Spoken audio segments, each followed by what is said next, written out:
This is the sad story of Mr. Bump. The trouble was that Mr. Bump just could not help having little accidents. If there was something for Mr. Bump to bump into, he'd bump into it all right. For instance, if you were to see Mr. Bump walking down the street in your town, and if there happened to be something to bump into down that street, then you know what would happen, don't you? Bump. Mr. Bump was just the same at home. He lived in an extremely nice home. But even there, he couldn't help having those little accidents.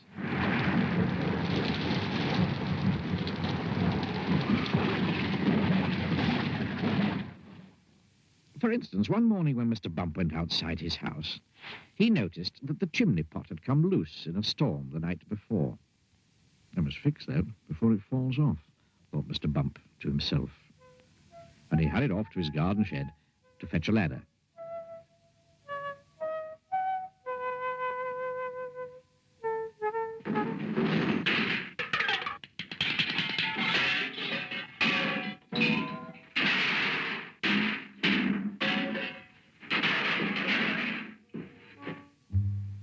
It was a very long ladder. Mr. Bump walked up the garden path with the ladder on his shoulder. He turned the corner of the garden path. Crash went the living room window. Oh dear, thought Mr. Bump. And he turned to see what had happened. Crash went the kitchen window behind him. Oh dear, thought Mr. Bump again. And he rested the ladder against the wall of the house so that he could climb up onto the roof to mend the chimney pot. Crash went the bedroom window. So you can see how Mr. Bump had his little accidents. Mr. Bump had had many jobs, but somehow they never seemed to last very long. As soon as anything got lost, or broken, or splintered, or chipped, or snapped, or cracked, or torn, or burst, or wrenched, or crunched, or split, or slit. Guess who got the blame? For instance, when Mr. Bump worked on a farm.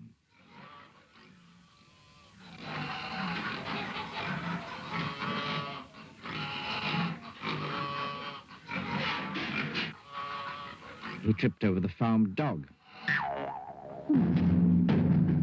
and spilt the milk. And the farm cat lapped it up. For instance, when Mr. Bump was a postman, he got his hand stuck in the pillar box.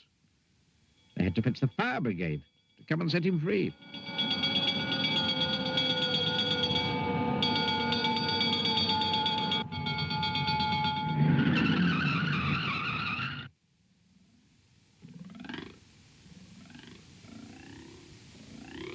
For instance, when Mr. Bump was a carpenter, he found that when he was hammering nails, he hammered his thumb most of the time, and the nail hardly at all.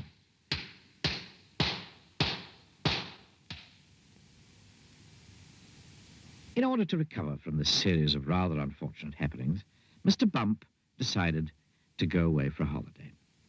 There, he could think about what sort of job he could do where he wouldn't be such a nuisance to everybody. So he set off to the station to catch a train to the seaside.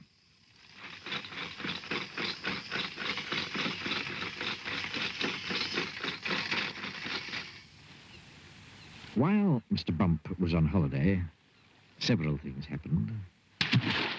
For instance, he fell off a boat into the sea, and the lifeboat had to come and rescue him.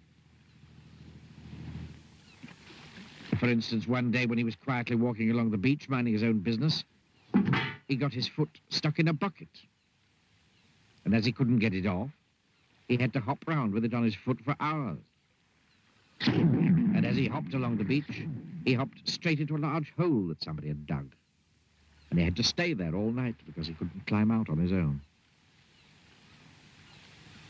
However, despite all these little accidents, Mr. Bump enjoyed his holiday. And while he was there, he had a splendid idea about what sort of a job he should do. It was quite the best idea Mr. Bump had ever had.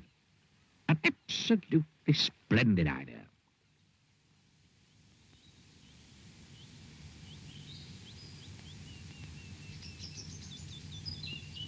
And now Mr. Bump works happily for Mr. Barley, the farmer. Mr. Barley has rather a large apple orchard on his farm, and that's where Mr. Bump works. Mr. Bump's job is picking apples. But he doesn't use a ladder to climb up the tree to pick the apples, like other apple pickers. Oh, no. No, Mr. Bump has a much better way of picking apples than that. He just walks about. And before long, Mr. Bump, being Mr. Bump, walks into a tree. Down falls an apple. And Mr. Bump catches it. This makes the job of picking apples much easier. Mr. Bump is very pleased about his new job, and Mr. Barley is very pleased about his new apple picker.